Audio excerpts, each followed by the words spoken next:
Tick Big, a one go-to platform for all professionals, freelancers, students, brands and institutions. Rewrite your limits. Sign up now. Sir வணக்கம் sir. வணக்கம் sir, இன்றைக்கி இந்தியாவில் பல இடங்களில் தேர்தல் results வெளியாகிட்டு இருக்கு. மகாராஷ்டிரா, ஜார்க்கண்ட், வயநாடு, யூபின்னு. குறிப்பாக மகாராஷ்டிரா தேர்தல் ரிசல்ட்ஸ்க்கு பலராலும் பெரிய அளவுக்கு எதிர்பார்க்கப்படுது. குறிப்பாக மகாயுதி கூட்டணி, மகா விகாஸ் அங்காடி, இந்த ரெண்டு கூட்டணியுமே அங்கே மோதிருக்காங்க. அவங்களோட எலெக்ஷன் ரிசல்ட்ஸ் இன்றைக்கி வந்திருக்கு. ஆல்மோஸ்ட் தெரிஞ்சிருச்சு. பிஜேபி ஒரு பெரிய லீடு, அதாவது மகாயுதி கூட்டணி இப்போ ஒரு பெரிய லீடு எடுத்திருக்காங்க. 218+ ஜெயிச்சிருக்கதா ரிசல்ட்ஸ் வந்திருக்கு. ஸோ இந்த அளவுக்கு ஒரு பெரிய லீடு கிடைக்கிறதுக்கான காரணம் என்னன்னு நீங்கள் நினைக்கிறீங்க? இல்லைங்க, இப்போ தான் ரிசல்ட் வந்துட்டு இருக்கு. காரணத்தை பற்றி இப்போ பேச முடியாது. ஜெயிச்சாங்கன்றதை பற்றி மட்டும்தான் இப்போ பேச முடியும். மொத்தம் 288 சீட்டில் 220 அவங்க லீடிங்கில் வந்துட்டாங்க. பிஜேபி அலையன்ஸ், பிஜேபி உடஞ்ச சிவசேனா, உடஞ்ச அஜித் பவார் கட்சி. எதிர்பக்கம் அதில் 4ல் ஒரு பங்கு கூட வரல. 220ல் 58 என்னமோ தான் வராங்க. காங்கிரஸ், சரத்பவார், உத்தவ் தாக்கரே எல்லாம் சேர்ந்து. இந்த எலெக்ஷன் உத்தவ் தாக்கரேக்கு மிகப்பெரியது ஒரு வீழ்ச்சி, கடுமையான வீழ்ச்சியை அவர் சந்தித்திருக்கிறார். உத்தவ் தாக்கரேவோட அரசியல் எதிர்காலம் மிகப்பெரிய சவாலை எதிர்நோக்கி இருக்கிறது. ஆகவே இதை மட்டும்தான் நம்ம இப்போதைக்கு பேச முடியும். எந்த காரணங்களால் ஜெயிச்சாங்கன்றதெல்லாம் நம்ம இப்போ பேச முடியாது. ஒரு 2 நாளாவது நம்ம வெயிட் பண்ணணும் ஆக்சுவல் ரீசன் என்னன்றதுக்கு. சார், அதாவது ஸ்பிளிட்டுக்கு அப்புறம் சிவசேனாவோட ஸ்பிளிட்டு, அப்புறம் தேசியவாத காங்கிரஸ், இவங்க ஸ்பிளிட்டுக்கு அப்புறம் சந்திக்கிறாங்க. இவங்களோட தோல்வி, உத்தவ் தாக்கரே அவரோட தோல்விக்கு இந்த ஸ்பிளிட்டு தான் ஒரு பெரிய ரீசனாக இருக்க முடியுமா? அதுதான் நான் சொல்கிறேனே. இப்போ அப்படின்னா நீங்கள் பார்லிமெண்ட் எலெக்ஷனில் 31 சீட் அவங்க காங்கிரஸ், சிவசேனா, உத்தவ் தாக்கரேயோட சிவசேனா, என்சிபி ஜெயித்தாங்க. என்சிபிலாம் 8 சீட்டு ஜெயித்தாங்க. காங்கிரஸ் 13 சீட்டு ஜெயிச்சது. அப்போ 5 மாதத்தில் எப்படி இந்த முடிவு மாறுது உங்களுக்கு? அப்போ மக்கள் அசம்பிளின்னு வரும்போது வேறு மாதிரி முடிவு பண்ணுறாங்க, பார்லிமெண்ட்னும் போது வேறு மாதிரி முடிவு பண்ணுறாங்க. ஸோ இது இந்த ஒப்பீடுகள் இன்றைக்கி இந்த நிமிஷம் நம்ம பண்ண முடியாது. தரவுகள் தேவைப்படுது. ஒன்று மட்டும் உறுதி, உத்தவ் தாக்கரேக்கு மிகப்பெரிய சிக்கல் உருவாகி கொண்டிருக்கிறது. உத்தவ் தாக்கரேயோட அரசியல் எதிர்காலம் கேள்விக்குறியாக இருக்கிறது என்பது மட்டும் உண்மை. ஏன்னா சிவசேனான்றது பிரிஞ்சு போன சிவசேனாவை தான் மக்கள் ஏற்றுக்கிறாங்க. உத்தவ் தாக்கரே பால் தாக்கரே மகன்ற காரணத்துக்காக அவர் ஏற்றுக்க முடியாதுன்னு தெளிவாக சொல்லியிருக்காங்கன்னு நம்ம புரிஞ்சுக்கணும். சார், பிஜேபி இவ்வளோ ஸ்ட்ராங்காக இருக்காங்க. லைக் இன்றைக்கி மோடி அங்கே வரப்போகிறாரு அப்படின்ற மாதிரி பேச்சுக்கள் வருது. அடுத்து சிஎம்மாக அங்கே ஃபட்னாவிஸ் அவர் ஆவாருன்ற மாதிரி ரிப்போர்ட்ஸ் நம்மளால் பார்க்க முடியுது. இல்லை, அதுதான் இப்போ சொல்ல முடியாது. ஏன்னா ஃபட்னாவிஸ் முதலமைச்சராகிறது மோடி விரும்புவாரான்றது தான் $1 மில்லியன் கொஸ்டின். ஒரு பிராந்திய தலைவர் ஒவ்வொரு மாநிலத்தில் ஒரு ரீஜனல் சட்ரப்ஸ், குறுநில மன்னர்கள் மாதிரி வந்தாங்கன்னா தேசிய அளவில் தன்னை கவுத்துருவாங்கன்னு மோடி உண்மையிலே பயப்படுறார்.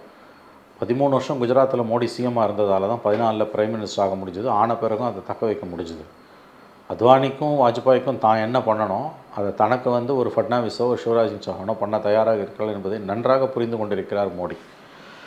அதனால தான் கடந்த முறை அவங்க ஆட்சியை கவுக்கும்போது 105 சீட் இருந்தும் சிஎம் போஸ்ட் வாங்காமல் சிவசேனாவோட 56லேருந்து உடச்சி எடுத்த 41 பேரை வச்சு அவங்கள சிஎம் ஆக்குனாங்க, ஏக்நாத் ஷிண்டேவை.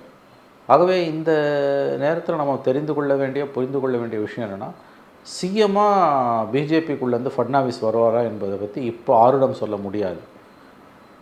ஒரு ஒரு ஒரு டார்க் ஹார்ஸ் எமர்ஜ் ஆகலாம். அதாவது பிஜேபி கவர்மெண்ட்டும் மகாராஷ்டிராவில் இருக்கணும், ஆனால் அதே நேரத்தில் தன்னுக்கு சேலஞ்சராகவும் அங்கே ஒருத்தர் வந்துடக்கூடாதுன்றது தான் மோடியோட எண்ணம். ஒரு கல்லில் 2 மாங்காய். அநேகமாக அதை நோக்கி அவங்க நகருவாங்கன்னு தான் எனக்கு தோணுது. சார், அதாவது ஒரு பெரிய லீட் போகுது இல்லை சார். அப்போ அந்த கேம்பெயின் அவங்க கேம்பெயினில் முன்னிறுத்திருப்பாங்களே நிறையா விஷயங்கள்.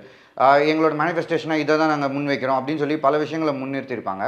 அதில் ஏதாவது ஒர்க்காக இருக்குது, பெரிய லெவலில் ஒர்க்காக இருக்குன்னு நீங்கள்? அவங்க இந்த லடிக்கி பெஹன் ஸ்கீம்னு 1000 ரூபாய் கொடுத்துருக்காங்க பெண்களுக்கு. கடந்த 5 மாதமாக போயிருக்குது.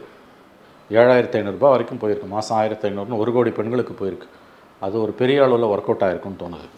அதை தாண்டி சார், அதை தாண்டி மெயின் லடிக்கி பெஹன் ஸ்கீமு.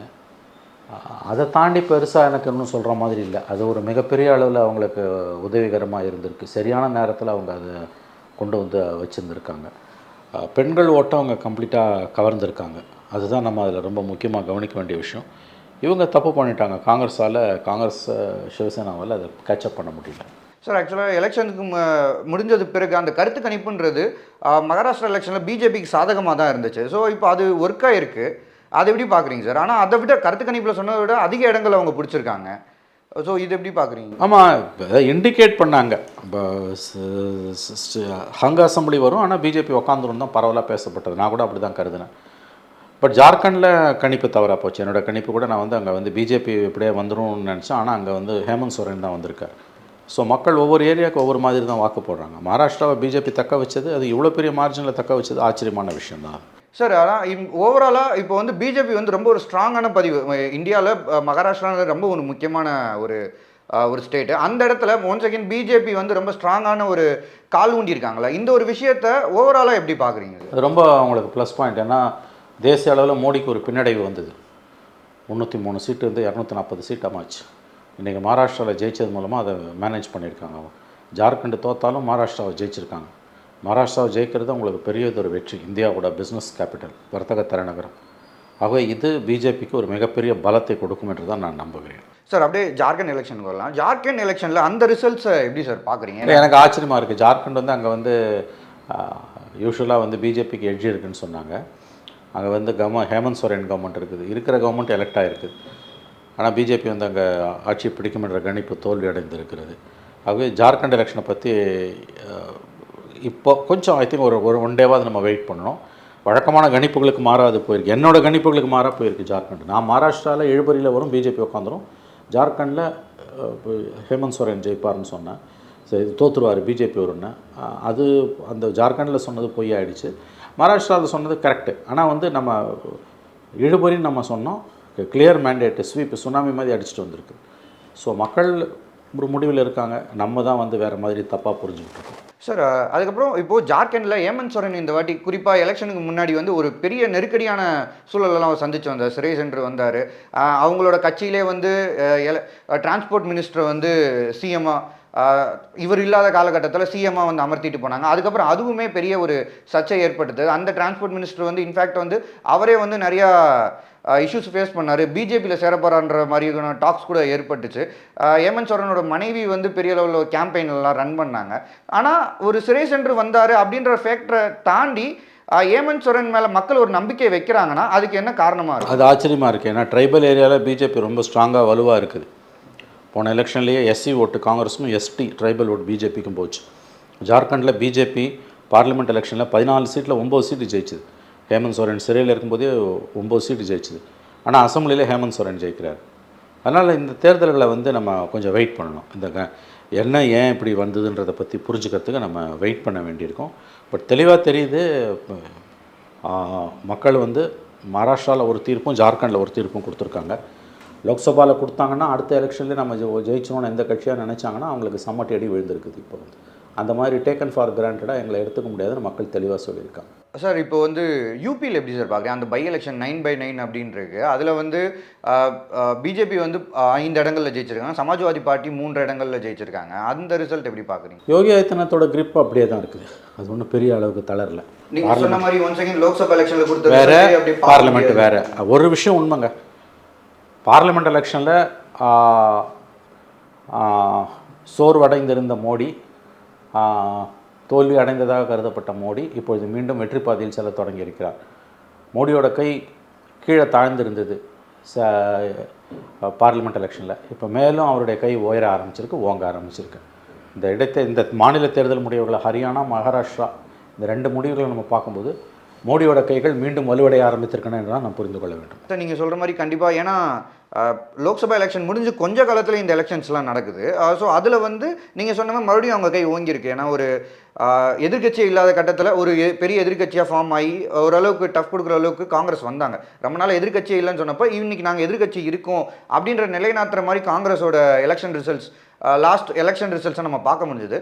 இப்போது வந்து லோக்சபா எலெக்ஷனில் வேறு மாதிரி வாக்குப்பதிவு பண்ணியிருந்தாலும் இந்த எலெக்ஷன்ஸில் வேறு மாதிரி, அசம்பிளி எலெக்ஷனில் வேறு மாதிரி பண்ணியிருக்காங்க. ஸோ இதை வந்து நீங்கள் சொன்ன மாதிரி இதுக்கு கண்டிப்பாக டைம் வேணும் அதை அனலைஸ் பண்ணால். பட் ஸ்டில் நான் என்ன கேட்குறேன்னா, இந்தியா கூட்டணி, இண்டி கூட்டணி, என்டிஏ கூட்டணி, இதை வந்து ஓவராலாக எப்படி பார்க்குறீங்க இந்த ரிசல்ட்ஸை வச்சு? இந்த ரிசல்ட்ஸ் வந்து இந்தியா கூட்டணிக்கு பின்னடைவு, என்டிஏ கூட்டணிக்கு பலம். இந்தியா கூட்டணி கண்டிப்பாக இது ஒரு மிகப்பெரிய பின்னடைவு. ஏன்னு கேட்டால், நான் 31 சீட்டு மகாராஷ்டிராவில் ஜெயித்தாங்க, இன்னைக்கு கணிசமான தோல்வியை சந்திச்சிருக்காங்க. 220, 58ன்றது என்டிஏ கூட்டணியில் வாங்கினதில் 4ல் 1 பங்கு தான் இந்தியா கூட்டணி வாங்கியிருக்கு. ஆகவே இந்தியா கூட்டணிக்கு இந்த தேர்தல் முடிவுகள் பெருத்த பின்னடை. ஓகே, ஸோ இது அப்கமிங் இந்தியாவோட ரனில் இது எப்படி இருக்கும்னு பார்க்குறீங்க? அது இப்போ சொல்ல முடியாதுங்க. அடுத்த எலெக்ஷன் சைக்கிள் எப்போ வருதுன்னு தெரியல. 25 பீகார் போன்ற மாநிலங்கள் தேர்தலுக்கு போகுது. மகாராஷ்டிராவை பிஜேபி கேப்சர் பண்ணது, ரீட்டைன் பண்ணது மிகப்பெரிய சாதனை. மோடிக்கு இது ஒரு மிகப்பெரிய சாதனை. அடுத்து கவனிக்க வேண்டியது அங்கே யார் சிஎம்மாக வரப்போகிறாங்கன்றது. ஸோ வயநாடு எலெக்ஷன், அந்த பை எலெக்ஷன் அதுக்கு அவங்க லீடிங்கில் இருக்காங்க. புரியுது, ஃபுல் மார்ஜின் தெரியல எவ்வளோன்னு. அது மார்ஜின் தெரிஞ்ச பிறகு தான் நம்ம பேச முடியும். ஜெயிச்சிருவாங்கன்றது கன்ஃபார்ம்டு, மார்ஜின் தான் நமக்கு தெரியல. ஓகேங்க சார், இதை பற்றி இன்னும் நிறையா டிஸ்கஸ் பண்ணலாம் அப்கமிங் டேஸில்.